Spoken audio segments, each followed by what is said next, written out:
And we're back again with another episode of the Sweat It Out podcast. Today, we have one of my good friends, the man, the myth, the legend, the Kettlebell King himself, Marcus Martinez. How you doing, brother? I'm good. How you guys doing? We're doing well. Trying to get through this summer heat, you know? You mean in Miami? So basically until... Forever. Forever? The rest of our lives. Yeah. Forever and ever? Since the day I was born. How are things in LA, man? Totally sane, totally normal, you know. Yeah. Whatever the hell 2020 is. Nah, it's been cool. I'm in Orange County, so I'm a little bit removed from LA, so okay. It's much quieter, but I go to LA multiple times and it's not that bad. It's I'm steering clear of the craziness, but outside of that it's been pretty much, normal plus masks. Yeah. And I know we were talking about before we got on the podcast how Miami and LA are neck and neck with some crazy wild people. You got two of the front runners right here. You're talking to two of the front runners. Two different styles too. Yeah. East Coast, West Coast, man. Yeah. What have you been up to since the lockdown started? And I know that they've been kind of easing some of the restrictions in California and in LA.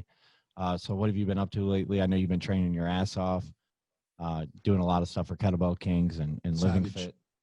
Yeah, honestly, once the lockdown hit, it was kind of awesome because I was traveling all the time. We got some pretty big deals that were great, and I was in Seattle. The next week I was in Boston. The next week after that, I was supposed to be in Toronto. So it was a crap ton of travel schedule. I mean, more travel than I've ever had, and I travel a lot.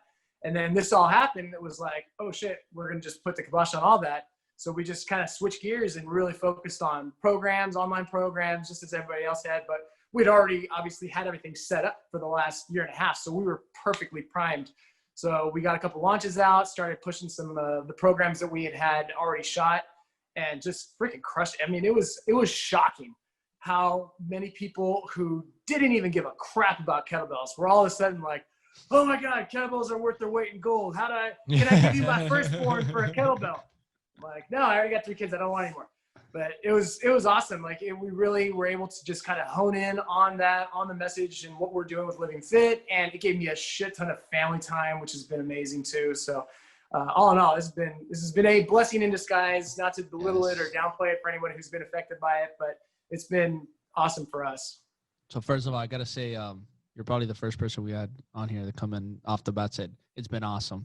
But I've told Josh exactly the same thing that you said. It's been a blessing in disguise in so many ways because it has helped me spend more time with my family, focus on some really important things. If anything, me and Josh have talked about this is probably the best time I've ever done in my life as far as business. So same, 100%. Same. And it's one of those things where it's like, of course, I don't wish that any of this happened the way it did. But it's one of those things too, where you have to ask yourself, well, are you going to take advantage and, turn this into a positive, or are you going to sit back and complain and wait?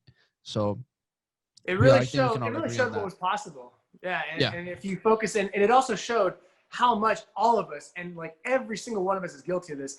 We just try to cram so much shit in. We're such visionary. We have so many ideas, ambitions. And then we're like, no, we really don't have to do that much. And it goes back to that 80-20 rule. It's like 80% of your results are going to come from 20% of what you do. Yep. And everybody was backwards for the last however long. And this kind of allowed us to take the time, take a breath, and really see what was important. I think Josh will tell you that he'll tell you straight up that I don't know, Mendes still hasn't fully thank God we have each other, because thank God I'm the organized one out of the group. Everybody needs the organizer. Everybody needs the accountant. Yeah, no, for sure, man, for sure. I'm the king of making folders on folders and spreadsheets on spreadsheets. And I'm like, Josh, envision this. Think about it. Like, look, we can have that. Yeah, I'm like, great. Now I got to figure out the 35-step process to get us there. Yeah, that's literally Aaron Guyette and I. I mean, he'll have, like you said, folders on folders. I'm like, bro, I can't keep track of all these folders. Like, the ideas are in here. It's like, inside the computer? Yeah. He's always like, well, you got the link for that? I'm like, it's in the spreadsheet on the drive. It's been there the whole time. And I'm already doing something. I'm like, bro, Josh, I just hit up this, or I just ended up doing this. And I'm like, oh no, I already know what's coming with this. He always starts the conversations like, listen, man, don't be mad at me, but I just DM'd 250 people. I'm like, oh, here we go again. Like back to 6 recordings a week. But it's been good, man. It's been good. I'm glad to hear that things are going well for you. And you know, with Kettlebell Kings, great time to be a equipment retailer, right? Jeez. Insane the amount of equipment that's been flying off the shelves. And I had like one of those interchangeable electric kettlebells, and I think I sold that for like, you know, I think it's worth $250 online. I think I sold for like $400. You know, Bananas. I have so much equipment that it's like I don't need anymore, and just being able to get it for, and I'm like trying not to gouge people, but at the same time I'm like, oh, supply and demand. Capitalism, baby. Got you. So I want to ask you, actually, speaking about that, like, how was that off the bat, especially when it started for Kettlebell Kings? Like, how was that, the supply, and how did you guys, if you know, hitting a crash where maybe you're like, damn, we sold out, like, how did you guys restock? Like 30 seconds. How long did it take? Well, that's all big because I don't deal with any of that stuff, which is fantastic. I did that once way back when I had shipments of kettlebells coming in, and that was such a pain in the ass. This was back when I had my gym back in 2008. And just that little bit I had to deal with, I would never do that again. So I don't wish that on my worst enemy, let alone my friends and bosses.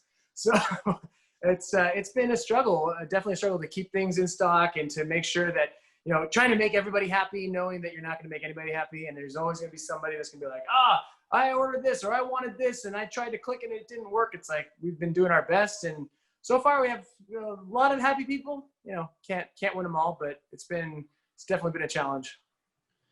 You know, I kind of want to dive right in. I know, you know, you've probably said it, you know, 50,000 times at least, like about, you know, your origin in kettlebells and how you got started. So I want to stay away from that, but I do want you, or I would like to kind of get your opinion on, you know, what made kettlebells so attractive to you when you got your start, and why you think that there's, you know, such a powerful tool that you know, have spent a majority of your career going out and instructing and teaching other people how to properly use kettlebells. Well, that's a great question. Honestly, just from the second I picked up the weight, I realized how unique it was. Just the anatomy of the bell, it made it so different in terms of the feel. Like you take a 50-pound dumbbell, you take a 50-pound kettlebell, and the first time you pick up that kettlebell, that thing feels like 100 pounds. Like I thought, like, oh, I don't want to spend money on shipping. I'm just going to get the one that I think I'm going to use. And I'm like, oh shit, this is way too heavy. And immediately I'm like, this is unique. So I just kind of just messing around with it for the first few weeks that I had it, and just loved the articles from like Mike Mahler, Steve Cotter, Pavel, kind of all the OGs in the kettlebell world. And just after a few weeks of using it, I realized how much it was strengthening the areas that I wasn't really hitting. So even if I was lifting the same weight with the same reps, even in the same speed, it just created a space for me to strengthen the joint structure, strengthen my rotational power, strengthen my grip in ways that I wasn't doing before. And just that alone was like, okay, there's something here. And then again, going back to the anatomy of the bell, to be able to take this concentrated mass and swing it when I'd never seen anything you could swing. You know, it's like you can explosively lift something off the ground, like in weightlifting, but you typically drop the bell or drop the weight. And even if you load it multiple times, you're still not typically getting into a true hinge. So with the kettlebell, that was the first time I can get into a true hinge repeatedly. So I'm getting more flexible, I'm getting faster, I'm getting stronger, my endurance is going up, my bifat's going down. It was like, I can do this all with one fucking weight, and I can do this anywhere. It's like, holy crap. So it was like all those things combined just like morphed into, okay, what else can I do with this thing? So then it was I wanted to share all the things that I was doing myself. And at the time, you really didn't see anything other than swing, get up, squat, press, clean, and snatch. And I wanted to say, like, okay, well, let's do some bottoms up get-ups. Let's do some rotational snatches. Let's do some lateral swings. Let's flow. Let's juggle. You know, it lends itself to being very experimental and flowy and fun. And I think that was really missing in that time. And there was no animal flow, or at least there was nothing like I had seen like that. And this was kind of the first time that I was really able to step outside of the box, step outside the norm. And then teaching classes and, translating that into finances, I was able to train anyone anywhere with something that was powerful, something they had definitely never even seen before, let alone experienced that feeling.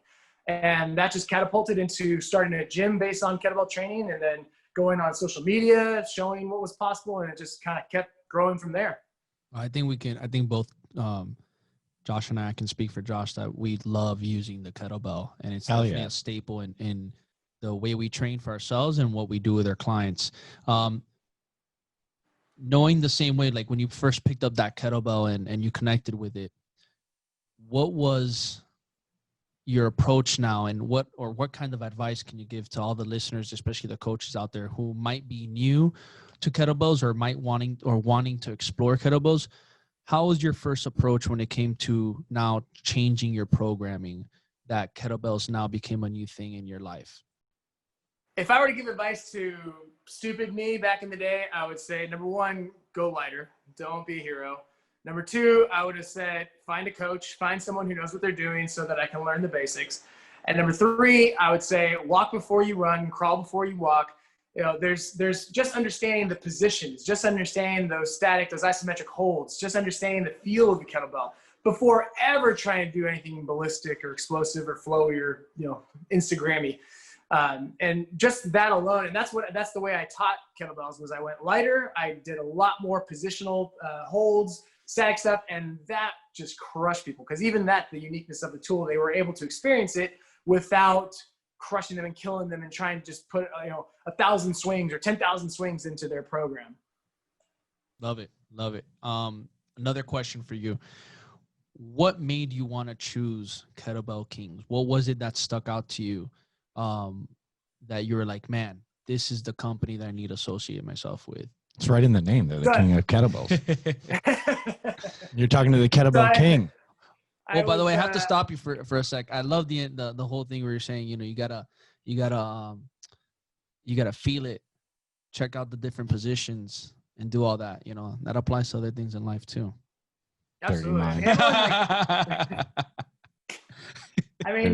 Sometimes you just dive in head first. That works too. Can take the man out of Miami. Can't take the Miami out of the man. Josh is secretly knowing, he's like, I like that. Yeah, it's good. It's good. I think I'm a little more limber than you. So. All right, I forgot the question. What was the question again? So what made you choose Kettlebell Kings? Kettlebell Kings. What was it, that thing? I was I was the master coach for On It. Before On It, I had my own thing, and it was a great experience with On It. We were able to do a lot of cool stuff. I met a lot of great people, worked with amazing people, and then as that started to come to a close, I was kind of in that transition where I was like, I'm not really sure what I'm going to do. Am I going to go back on my own? Am I going to look for something? Am I going to start a gym again? It was this few week period where I was very much scared and super pumped, because I'm like, I hadn't been in this position for a long time. And I had met the Kettlebell Kings guys back in 2014, 2015. So I know of them. I always liked their product. They always had good stuff. I'd seen some of the things that they'd come out with educationally, and I liked what they were doing. And so they reached out to me and they're like, hey, we kind of heard what's happening. Would you be interested in talking with us about creating something? And I was like, yeah, let's talk. Let's see where this goes. Honestly, went in thinking I'm still going to probably do it on my own, but maybe I can do a sponsorship or do something kind of on the side with them. But as we started talking, and as I kind of heard what their vision was, and I was able to discuss what I wanted to do and what I wanted to spend my time doing at that point in my career, it just stars aligned, and it was like, all right, let's do this. And Aaron Guyette was on board with that, and I love Aaron. He's one of my best friends and mentor, just amazing guy. So being able to work with him was just like, sign me up, let's do this. It's like, jump in, motherfucker. No time to explain. I was like, all right, I just jumped in the van. Now I'm here. How was your thought process during that, couple week period? Because I know you and I had talked a little bit, when you were kind of going through that and you were working through, your deal with Kettlebell Kings and everything, and getting that all sorted. What type of mindset did you have, and what kind of advice can you give our listeners who might be, because what we're dealing with now with COVID and all of the changes in all different industries, right? I think a lot of Yeah. people are kind of going through the similar thing that you went through. So, kind of shed light a little bit on, what your thought process was like, what your mindset was like, and how you kind of got through that, not necessarily easy period in your life, but a giant transitional period. Honestly, I remember exactly where I was before Kettlebell Kings, when I kind of knew what was going on on it. I remember exactly where I was driving, where I had this like wave of fear thinking, oh man, I've had this thing that's been really good, that's been paying well, that's, been allowing me to be influential. What am I going to do? And I had this just calm where I'm like, fuck, I'm going to figure it out. I figured it out in the past. I know what I'm doing. I know what my vision is. I know what I'm willing to do. I know where my strengths are. Like, I'm going to go all in on that, and it's going to be totally fine. And I had literally this wave of calm. I literally remember exactly where I was, looking at the gas station next to me. And literally within a few hours, I got the call from Kettlebell Kings. And even had it not happened, I already kind of had my plan on what I was going to do. So as cheesy as this sounds, for people listening, and maybe you don't have somebody calling you, an organization calling you, like you have what it takes. You have the ability to figure out something. You have a strength. Everybody has a strength. Focus in on that strength. Go all in on that strength. 9 times out of 10, we don't go all in. We still hold back because there's that fear. There's that little bit of like, can I do this? People know more than me. Someone else. There's like a million people that know more than I do. So nothing makes me special in that in any different than I'm just willing to put myself out there and keep learning and keep growing and keep sharing what I do. So you have what it takes. Just figure out that thing and put all your effort into that thing. Stop trying to be a jack of all trades. Stop trying to do a little bit of everything. Stop trying to be known for that thing. And then one thing for sure I would say is stop trying to be social media famous. Stop trying to build your following. The more people try to build their following, the more they I didn't try to do shit. I just started putting stuff out there. People found value in it, and then it grew. Like that, you can totally tell when someone is trying to grow something. They're trying to build it. It's just be authentic. Be authentically you, and just go all in. I really love that you mentioned that, and I think it's true. One of the things that you see in people many times, they are scared, or they feel like they don't know enough, or they're hesitant to start something because they're like, man, like I'm not good enough. I'm not ready. And I tell people all the time, that's that imposter syndrome that kicks in, where they start feeling like a fraud in their own field because they're like, well, he knows a lot more. She knows a lot more. And, if I'm giving them this and I'm not giving them enough, and I tell people all the time, well, you gotta understand that, at one point, in your life, you will get to a certain level. And that's the whole thing, is you got to keep growing. But where you are right now is enough to serve people and still give them value. So you got to understand that. And that's where you are right now. And you got to understand, like, you're not a fraud. As long as you keep working on yourself, you're not a fraud, because you're already helping people no matter what. Because what you know now is still enough more than what they know, than the people who are not in your field that you can help. And then, people who self-sabotage, self-sabotaging themselves constantly and not allowing them to, move forward. So I think that was awesome what you mentioned, during this, this topic, because a lot of people do that. And me and Josh talking about it all the time. And it's just one of those big factors that inhibit people from moving forward. Well, they're just constantly looking. I mean, I know so many people that have every certification, every single, training workshop under their belt. And it's like, okay, when's enough? It's the same person that's like, once I hit $1 million, then I'll feel successful. Yep. Okay, well, once I hit $2 million, then it never ends. It never ends. If you're waiting for that right time, the right time's right now. And like you said, like, everybody has some bit of knowledge more than somebody else, and some strength, whether it's in their writing, whether it's in their communicating on camera, whether it's communicating in person. You have some strength to deliver that to somebody. But I'm telling you, it's one of those, when you said that, exactly that, about people who just, like, you see them racking up all these certs, all this information, and then it's like they never really move anything. They're always waiting for the perfect moment, the program, the this, the that. I call that infobesity. It's like you're just trying to feed yourself more and more information, and then nothing gets really done with it. You're just keep overindulging yourself in info, and you're not putting it to use. Yeah. I mean, that happened to me when I was at Equinox, probably like 6 years ago. I took 5 of the on-it certs in 1 year. I took FRC. I did, a couple other like corrective exercise stuff. I took the FMS level 1. And then I look back, I'm like, I haven't practiced any of this shit. Like, I'm like, I've done some of it myself, but like, I haven't really tried to apply it to anyone. And till I do that, I don't really know if it's going to fit into the system that I have or that I want to create, you know, or what's going to fit into the system that I want to create. So I think, you know, for me personally, it was learning like, okay, take a couple, right? Get a decent amount of information, and then take 6 months, try to, you know, really dive deep into that, absorb it all, learn what works for you and what doesn't, and then you can move forward and continue your learning experience. Rustin said a good thing when I just saw him, and he was talking about how he wants to go year by year all in on one thing. And he'll take a course, or he'll, you know, take an online course, or he'll work with somebody, go straight to the source and just work on that thing for an entire year. And I'm like, fuck, that's pretty good. I was doing what you were saying, like 3 months, 6 months, and just kind of try it, dabble in it. But it's like, if you really want to see results in something, go all in with that, learn from someone, find someone that you respect. You know, and this is, you know, advice for anybody, any younger coaches and trainers or people that are new into it, not necessarily young in age, but, you know, find something you enjoy, go all in that and see. I mean, I took an RKC course back in 2007, 2008. I went all in on that shit. Like literally everything I did was, okay, I'm going to learn everything I can from Pavel. I want to learn everything I can from every one of these, you know, master coaches from the RKC world. And then from there, I can see where I can, like you said, how I can fit it into my schedule, into my training, into my system, and then make it my own. It's like, you know, reject what's useless and keep everything else. And so many people just try to, like, they get so about the conforming into a group. It's like, I want to be that person. I'm an FRC person. I'm an On It person. I'm a Kettlebell Kings person. No, that's not how it works for long-term growth.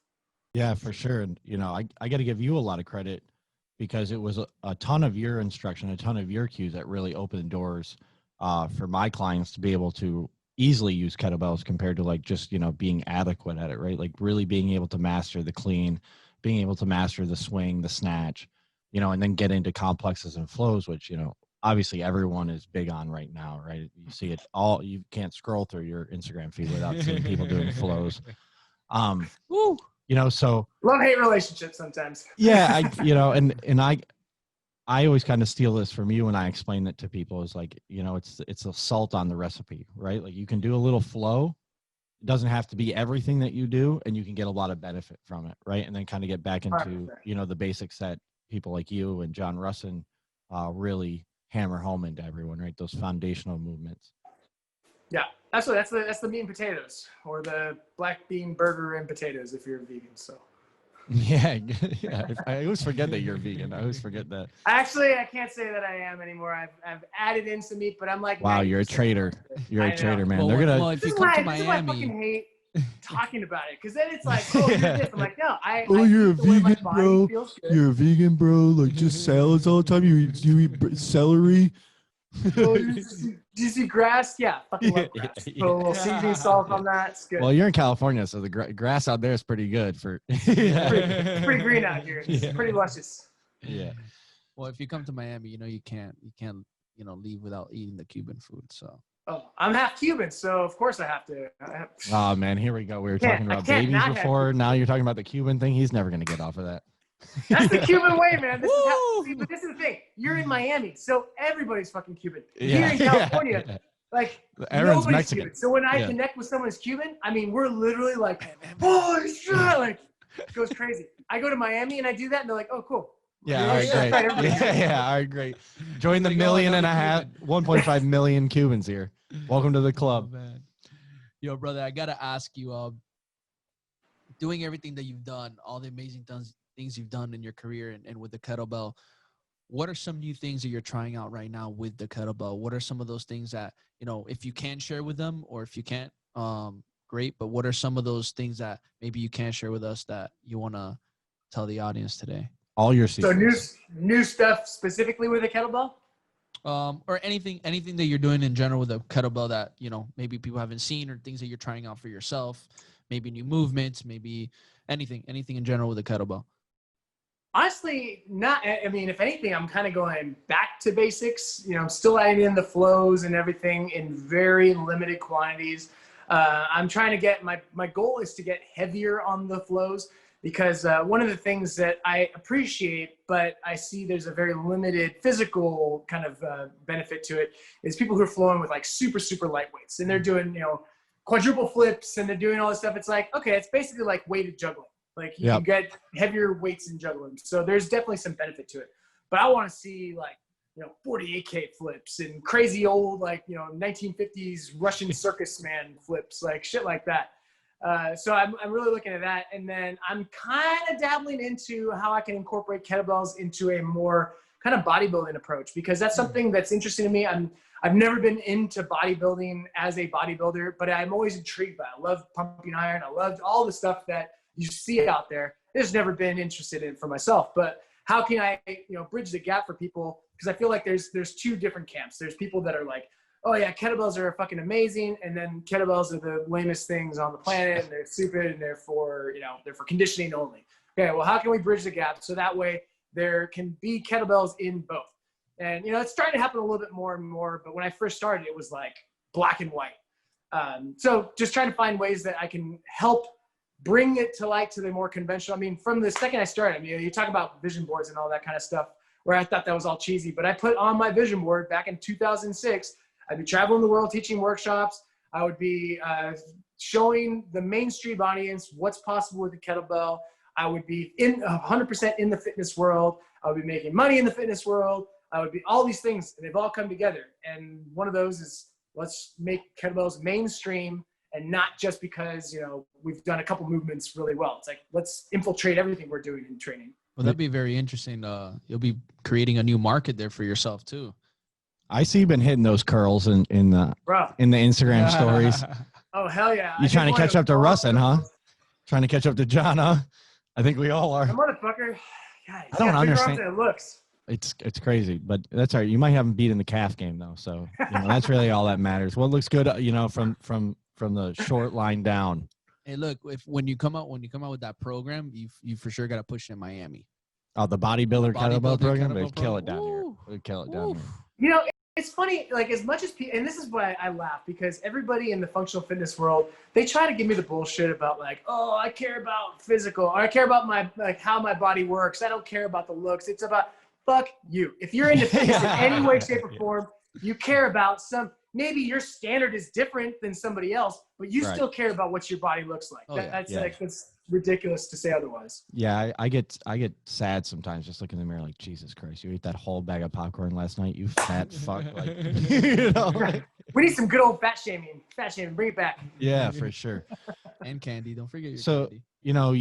You mentioned the programs that you guys released at the beginning of the lockdown. Why don't you kind of break those down for our listeners, kind of give them a little insight on what they can expect if they purchase your programs, and then any new programs that you guys have coming out that you can talk about.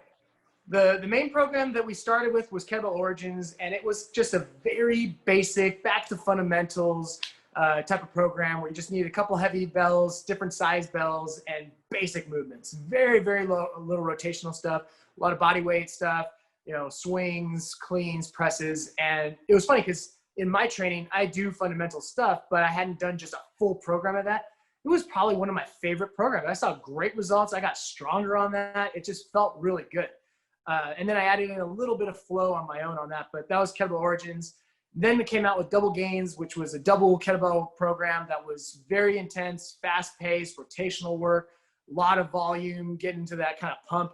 And that got really, really good results. We got some people who they crushed it on that thing. It was just a 30-day program. And then Turbo Fat Loss, which I like that one just because it was like, this is exactly what you're going to get. It's fast-paced, it's conditioning. You're going to crush it. You're going to sweat freaking balls at the end of this thing. And it's just fun because all the trainings that I do, I want to make sure that not only am I progressing, not only am I getting stronger, not only am I moving better, but I want to enjoy the process. I don't like how specifically in the kettlebell world, but in the training world in general, it's like, oh, you only need these 5 movements. Well, shit, I only need like 3 foods to survive, but that doesn't mean I'm going to enjoy it.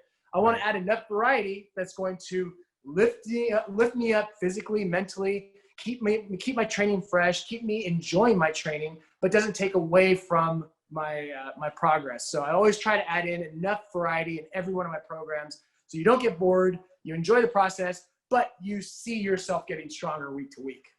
That's amazing, and so much truth to that. So with that being said, knowing that all this education part that we spoke about, I would love to dive in a little bit on the business aspect, pick your brain a little bit on that, and maybe give some really good advice out here to our users. When you approach your programs and the education, how does that translate, that approach, when it comes to the business side? What are some of the things you do? What are some of the things you look out for? And what are some of the important highlights that you would recommend for all coaches out there to really dive into when it comes to their business in the health and fitness space? I mean, the first thing, going back to what we said in the beginning, is know your role. Stay in your lane, and I don't mean that negatively, but He's in a talking to you, positive way. Mendes. If you stay in your lane, you're going to be able to go a lot faster, a lot further. So know what you want to do. So do you want to teach workshops? Do you want to be an online coach? Do you want to have an online community? Do you want to be an Instagram person, a social media person where you get sponsorships, whatever that is? Find that thing, go all in on that thing. And then, the second part of that is really just enjoying that process. We get so much stress about it. We're like, oh, fuck, I don't know. I don't know enough. Like, again, going back to what we talked about, I don't know enough. I don't know if I can do this. I don't know if I can do this right. Just trust the process. It is a process. It's going to take some time, but it's going to pay out. For me personally, I love teaching workshops. I love being in front of people. I don't want to do that forever just because I don't want to be traveling all the time. For those of you with kids, it's hard to be gone all the time. But with that said, I do love that experience. I love connecting with people. So, teaming up with Kettlebell Kings was perfect because it allowed me to be able to do the stuff that I love to do, travel, teach, but then also the other stuff I love to do, create programs, connect with people. So it was a great situation for me that it just really blossomed into something really, really cool. Yeah.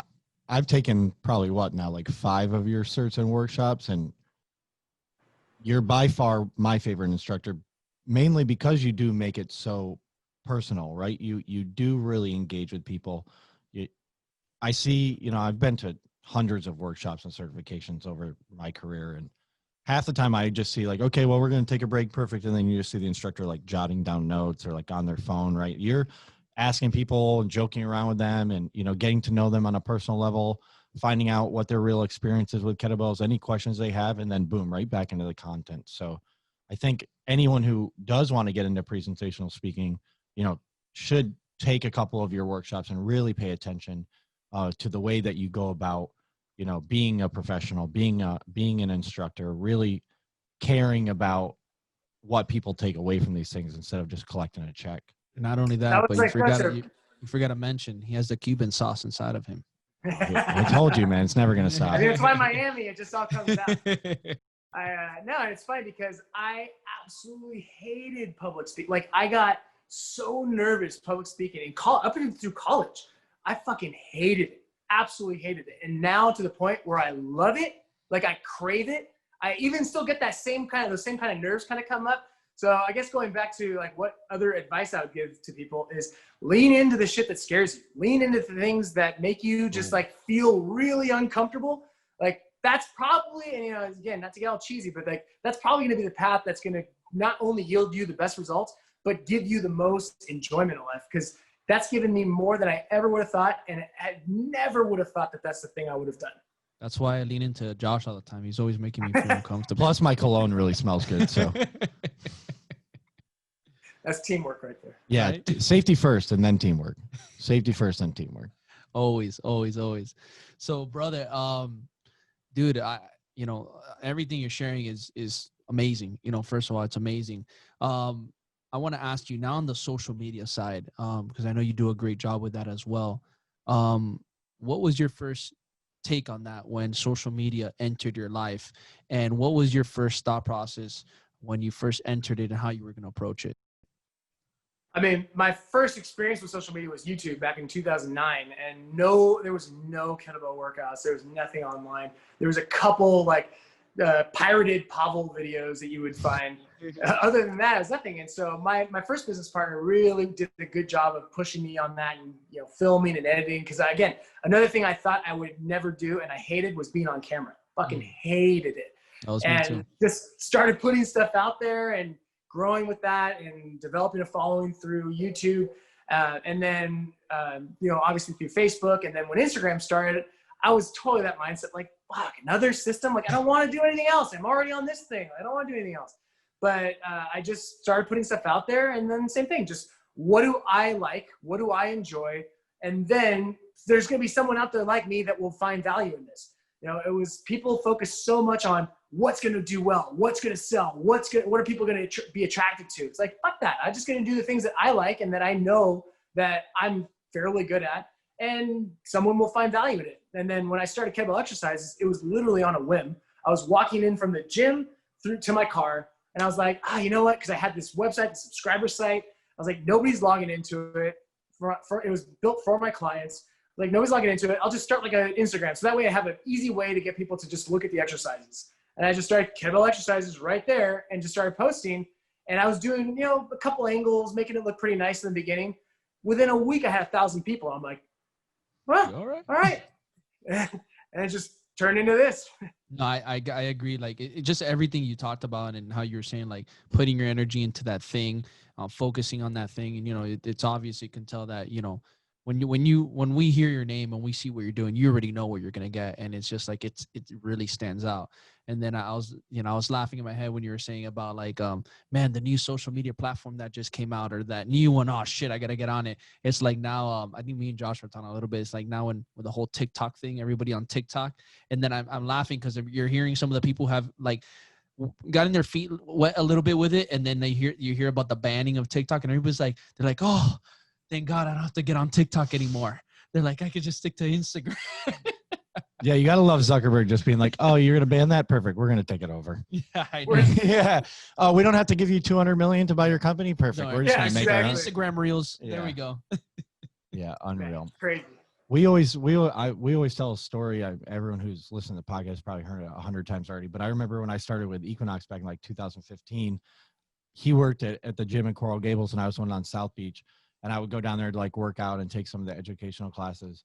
And I was working out with him one day. He's like, oh man, like, you know, this one Instagram just came out with like the 15-second videos. He's like, man, you gotta be recording your video, your workouts on your phone, and then like editing them in this thing called iMovie. And I just came out of strength and conditioning. I was like, fuck you, man. That sounds dumb as fuck. Like, that's the dumbest thing I've ever heard. You sound like such a meathead, bro. Film my workouts on my phone and then put them online. Like, no, not like him. I'm like, you son of a bitch. Like, you fucker. That's exactly what I did. I was shooting them, putting them in. I wasn't even like doing any kind of fancy editing. It was just something that was always just a step above what the masses were doing. And that's kind of like what I tell people now. It's like, look at social media, and there's gonna be people who do insane jobs. Like, you guys both have an awesome social media. Like, the way you guys shoot things, it's way more professional than most people even have access to. But look at like what the general people post. Don't do that. Do a step above. Make sure that you edit yourself out of starting and stopping the At least camera. make sure you're in the frame the whole time. Make sure it's not like on the ground and it's just a crotch shot of you doing swings. Like, make sure that there's not a bunch of shit in the background. Like, just save those crotch shots for OnlyFans. Right? Save those. Exactly. Yeah. Oh man, no, that's hilarious. No, and so true, man. Like, I agree, and that's why I'm like, man, I'm already thinking, I'm like, relate with you. You're already thinking, I'm like, visionary, think ahead. Like, this is the next. I'm already. You guys are giving me so much anxiety. I go to Josh. I'm like, Josh, I'm like, I have this idea. I need a Xanax. Or I have this. He's like, refocus. He's like, refocus. And I'm just like, no, but There's Josh, no time for that. I had to call him 5 times yesterday to get him to send me one PDF for this email for our lawyer. He's like, yeah, but like, we could do all this stuff. I'm like, that's great. But you have your computer in front of you? He's like, no, it's in the other room. But like, so we can do all of this stuff. I'm like, that's great. Go get your computer right now. Okay, I'll send it to you. I'm like, no. I'm going to stay on the phone. Go get your computer. Send me the. That's send literally or even better. We were. It makes me feel better now. I don't feel so alone. Before we started the podcast, we were like, okay, we gotta get this. We gotta get this Apple TV to link up some stuff to monitor our TV and our computer for the guest. And I was like, all right, I'll order it now. I can already tell he's like, okay, good. He's gonna order it. And then when I'm preparing, I was like, oh man, I just remembered I have $100 gift card at home. And he's like, no, just order it. Yeah. You can use those $100 gift cards for another thing, because you're gonna have to order another thing. Yeah. And I'm already thinking in my head, I'm laughing because I'm like, he already knows that's how he's gonna get home. He's not gonna order it. And then I have to get on him tomorrow. Took us like 2 months to get a coffee table in here. Oh my God. Yeah, this is literally what I go through all the time. It's always interesting though when you find those people like you and Aaron, right? And Mendez and myself, right? Where it's just like, I met him first 5 minutes. I was like, all right, you're the man. You know, like I'm going to be hanging around with you a lot more. I got to find things that we can work on together. You know, something's going to happen, and we're going to be working together for a long time. You know, it's always crazy when you meet those people. And like, you know, you were saying with Aaron and Mendez and I have said about each other all the time, like we couldn't be more different. Oh yeah. You know, we could not be more. Even I think the look speaks for itself already. Yeah. Sometimes I wish I could grow a full beard, but you know, it's never going to happen. It's overrated. Yeah. I saw an old picture of him the other day. I'm like, man, you look good with that trimmed up beard. You look good. You might need to go. I was like, oh, you want me to come in looking like that for you one day? Yeah. Okay, I'll do that. I can't Oh, man. shave. Every time I shave, I'm like, no, it just doesn't look right. If I took off the beard, I'd look like a 12-year-old boy again. I have like such a baby face. What beard? When you take off what? You're such a dick. It's like, wait. Let me zoom in there a little bit. You're such a dick. No, I need that Xanax. Anyone got some? Yeah. Now I'm all anxious and nervous. Oh man. So what's new with Marcus Martinez, man? Like, what do you personally have going on that you're excited about outside of Kettlebell Kings? Oh man, this is pretty much life right now. So between kids and that, there's not much time for anything else. I mean, one passion that I started jumping into last year was I love comedy. I love stand-up comedy. I love everything about it. I love the interactions with people. I mean, watching it like crazy. And I had a chance to do it last year. Absolutely terrible, like god awful, because I got forced into it. So I work with Craig Valentine. It's like my business coach. And I started with him right before I got in with Kettlebell Kings. And just, I love what he is about. I love the way he does things. And he asked me to MC his event last year. And it was good. It was a ton of people, a few hundred people. And then he was like, by the way, Saturday night, there's going to be a comedian coming down. I want you to open for him. I'm like, I've never fucking done comedy. Yes. He was like, figure it out. So, all right, cool. I had this event that I was MCing for 2 full days. That was, you know, like I said, hundreds of people. I was more nervous about that 5 minutes that not even anybody was going to see. And I did it and scared the shit out of me, but it was fun. I felt comfortable up there. It was really like, it wasn't funny, but I was glad I did it. So that's something I had wanted to start going into further. I didn't know in what capacity. I didn't want to like become a stand-up comic, but I love that process. I love the writing. I love the delivery of the jokes. I love the connection with the audience. There was just so much just fun in that. So that's something at some point I'll probably get back into. Right now I have literally no time for it, because if it's not working on a program, working on blogs, working on articles, you know, starting the Living Fit show that we're going to be launching, it's kid time. So was there a Cuban joke in there? I told you, man. He's never gonna stop with the Cuban thing. I told you. I gotta save that for Miami tour. That's the Miami tour. Listen, it's like letting air out of a balloon. It's just gonna get worse. Some jokes while flowing too. Yeah. A lot of good comedy clubs out there, man. You know, you never know. You might get your start. Dude, there's so many good ones. I mean, honestly, there's a couple that I like because they're very small, and it's like all these like homegrown people, and just watching terrible comedians, watching great comedians, watching people that like I can pick up a couple things from them. I like the way that guy did it. I like the way that girl did it. You know, and then and it's just cool because it's so ballsy. Because it's funny because everybody thinks they're funny, and then as soon as you get up there, you realize, oh shit, there's a method to this. It's not just, there are some people who are just naturally fucking hilarious and they can just talk, and they're just like, oh my god, get on stage and just do. Like, I'm not that person. So I really respected the process of writing and connecting and putting this stuff together so that it all kind of flowed. So now we know this side of like how would you say, or would you say, is there any like translation, or would you say, is there anything from your health and fitness side that actually maybe helped you in this area? Oh, 100%. First off, the confidence. I mean, being able to be in front of people and talk to people. I was that like out of shape, you know, high schooler, early 20s guy where, you know, fitness really changed my life. And just being in even remotely good shape, it was like, okay, that gave me the confidence to be able to get in front of people. So that for sure. And then, I mean, just being able to do these workshops and learning to be in front of people and being able to, you know, talk to people, deliver thoughts, be able to communicate these thoughts, be able to kind of lead people in the direction I want them to go. all that stemmed from being able to train people one-on-one or doing group classes in my gym. I mean, if you teach classes, you've been public speaking for the last however long you've been teaching classes. Even if it's 3 people, that's public speaking.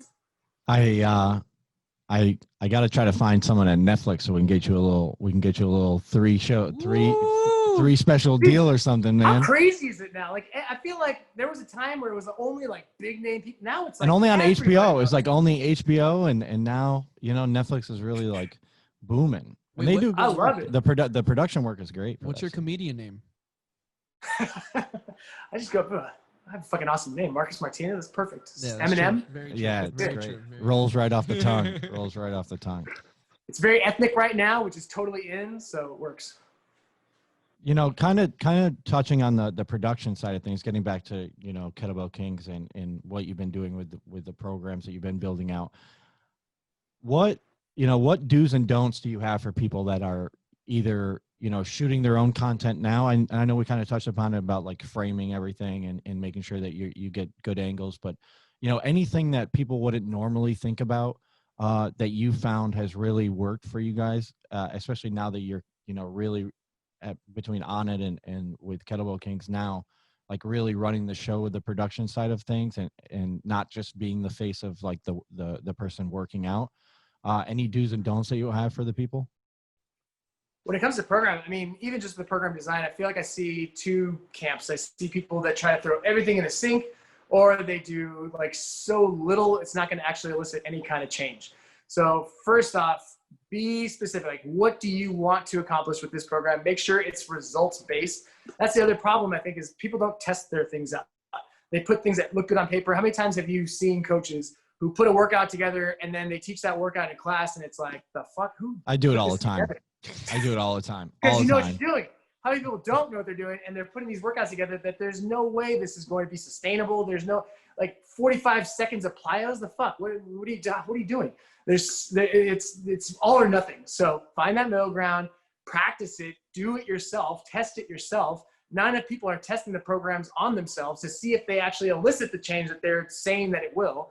So it takes time. It's like most people know, like you guys are in the fitness industry, how many people think like, oh yeah, I can put workout plans together, no problem. Oh yeah, workout program. Everybody can do a workout plan. Of course, I can create a basic workout program. Especially on social media, everybody does workout programs. Yeah, everyone's an online trainer. I was training DM me for online training. I was training 2 of my clients that we have like 1 month free program. We have a track that's wraps around a giant nice turf football field right on South Beach, and I was training 2 of my clients yesterday morning, and there's always like this 3 groups of guys that run sprints and they do like little bodyweight stuff next to us. And we were listening in to what they were saying. And one of the guys was telling like the most fit guy out of the group, like, oh, hey, like, you're really good at this. Like you could be a trainer. And they're like, yeah, I think I could do this. And this is the biggest trigger word I have is like, yeah, I'm thinking about doing it like part-time. I'm like, Jesus fucking Christ. Like my clients looked right at me. They're like, you're really triggered right now, aren't you? I'm like, yeah, we got to get away from these guys. Yeah, it's always funny to me. It's like those. It's like the coaches that sell products, and all of a sudden now they're fitness coaches. I'm like, no, you were selling a product. You don't understand the basics of anatomy, let alone basics of programming a workout. Well, for me, it's like, well, you wouldn't be a part-time lawyer, like, you know what I mean? You would. Hey, I think you're really good at arguing with me. I think you could be a lawyer. Like, yeah, I'm thinking about doing it part-time. Part-time surgeon. Surgery only on the weekends, every other weekend. down here, you got a lot of those. By where he lives, those rubber cement butts. Miami, we're kind of neck and neck. Yeah. Half-ass everything. Yeah, but man, it's so true. And it goes back to your thing. Like if we're gonna do something, go into it. Full steam ahead. No, you got to really dive into it. If not, then what's the fucking point? Yeah. At the end of the day, if it's not, I love that saying. If it's not a fuck yes, then it's a no. Here's Pedro's. That's right. Love that. I want to ask you, speaking about programs, what is, out of the programs that you have of your own, which is the one program that you enjoy doing yourself the most, like your favorite, and then which is one you're like, okay, this shit's brutal? I would say the Turbo Fat Loss program was probably my favorite because it was everything I love about kettlebells. It was all unilateral work. There was rotational stuff. It was fast paced. You can incorporate heavy, you can get stronger. It's like all the things that at first attracted me to kettlebells was in that program.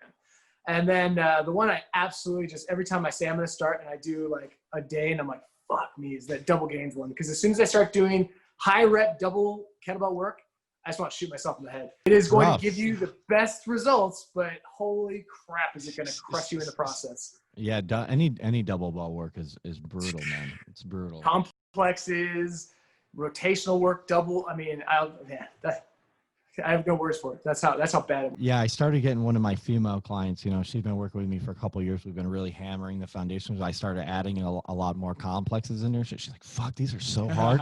She's like, I'm like, all right, do 4 reps of this like 3 movement complex. She's like, and before she was like, all right, workouts are kind of easy. Like I feel good, but I'm not super sore. Now she's like, God damn it. Can we go back to the old way it was? I'm like, nope, you opened it up. It's Pandora's box. Like that's just Josh throwing workouts on the fly. You're like, well,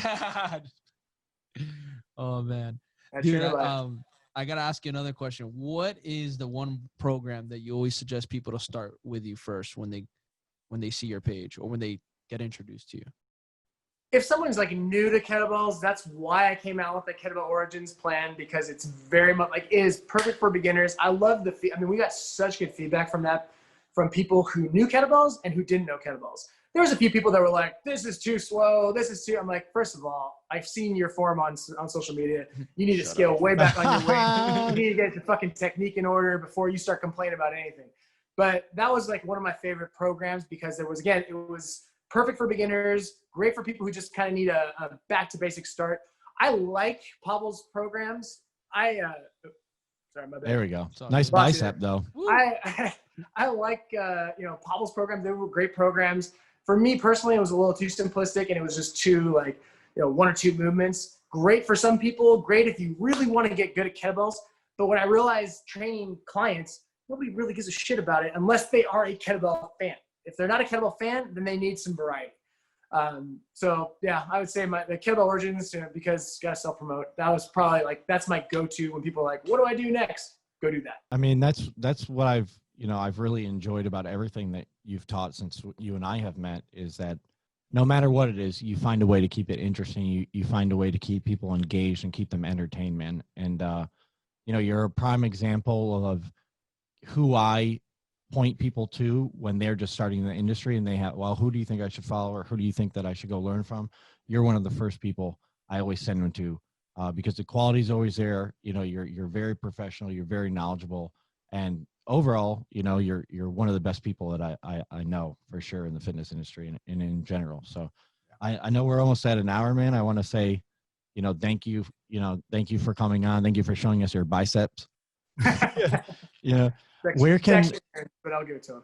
I know you threw up your Instagram handle, but just one more time, where can everyone find you? Where can they find the programs? So all the programs, everything I do. Oh my gosh, I should have put my phone on. Everybody's decided to call me right now. No, all the programs, everything I do is on living.fit. That's where I have our course, our virtual course. If you want to get certified in kettlebells, that's where we have it all there. Everything I do is on there, the blog. And then just from a social media standpoint, Kettlebell Exercises on Instagram is where I put all my stuff, and literally on there every day just to help people kind of on that journey. I remember how influential a few of these coaches were back when I started. I mean, people who I reached out to who were so helpful. So I try to help people as much as I can. I do that through the videos I post and then through DMs and, helping people in any way I can. So. Awesome. I know Mendes got another question for you. I always got a few questions. All right. First question. If you're stuck on an island, which kettlebell would you take with you and why? I would take my 32K because I can still get stronger. I can still do enough movements with it. So I can still do some mini flows, even if they're not complicated rotationally. I can still do a lot with that. I love the 32K. That's like my baby. One of my favorite weights. Love it. Next one. Rapid fire. I got a few more. What's the wildest thing you've ever seen as a health and fitness expert? I mean, other than me. True. Man, I would say I once saw a dude teaching somebody, and they had their client on 2 Bosu balls upside down and had them swinging, and they were swinging a kettlebell, and I'm watching them and I'm like, this isn't real. Like, this is obviously not real. He's obviously fucking around. I was looking for cameras, and I'm listening to him give the cues, which they were just awful. And I'm watching him swinging the bell. He's like, do a little bit more hips. Do a little bit more hips. Okay, less hips. It was straight out of that scene in, I forgot what it was, that Paul Rudd movie, where he's like, do less. Oh, I love you, man. I love you. I love you, man. Yeah. Do less. Do more. Yeah, that's too much. Give me everything you got. Give me everything you got. Everything you got. It was literally those 2 guys combined. I'm watching this like, the fuck. And that was where you get a lot of that stigma from, like functional training, balance training. Like, there's a time and place for incorporating balance work. There's a time and place for incorporating Bosu balls, all that shit. But that's the guy that everybody hates right now. That was the person. Yeah, for sure. That would have been on the Only in Dade Instagram. Oh my God. Those If you haven't seen that, go look. Oh my God. Those Instagram pages for like the freak shows in Miami are they're the best. They're the best. They're like the Craigslist of Instagram pages. You know, like you find the wildest shit up there. Next question. I don't mean to put you on the spot, but Here we are. But I'm gonna do it anyway. What's your best comedy line? Oh, you're gonna ruin his set, dude. You're gonna ruin his set. Yeah, here. Gonna ruin his set. You got to say that for the Netflix special. Come on. It's all about the set. It's the same thing I had. I was on Mike No Robertson, phones. and he goes, No phone. give me your best. Tell me a joke. And I was like, all right, teach me how to deadlift right now. Go. Show me how to deadlift. Get a barbell. Show me how to deadlift right now. Yeah. No, you need to warm up. You need to get everything ready. You need to prepare. There's a setup. You saved yourself there. I love it. I got your back. I got your back. Don't worry. Do you have a comedy account or another account just for comedy? No, nothing like that. All right, we're gonna start you one then. We're gonna start. There we go. But you will let us know when you come to Miami. I haven't quite gotten that ballsy enough to put that stuff out there, so we'll see. I'm sure soon, because I definitely feel it coming. And that was going back to that was the one thing I remember was like that thing that scares you, this thing that like terrifies you, like lean into that. That terrifies me. So I'm like, all right, I'm gonna figure out leaning into that now. Love it. Last question. In one sentence, what's the biggest piece of advice you can leave off to all our listeners today? Man, I would say judge no one and go with the flow, because too many people in this world are judging everyone for their thoughts, their ideas, who they are. I mean, there's just everyone thinks that they know better, and the reality is nobody knows better. You can't judge anybody. You don't know where they are. You don't know who they are. You don't know what they've gone through. So just don't judge anybody, and then go with the flow. To go in with the flow, people misconstrue that as you don't give a shit or that you're just like passive. It's like, no, life is going to kind of, you always try to make plans. You try to do things, you try to control things, and that just gives you anxiety and stress and fucking fear. Just go with the flow. Enjoy the process. Go with the flow. Everything will turn out better than you even expected. And lose your expectations. So, guys, you heard it from the man himself. Don't judge. Go with the flow. Thanks for coming on again, man. Everyone, Marcus Martinez.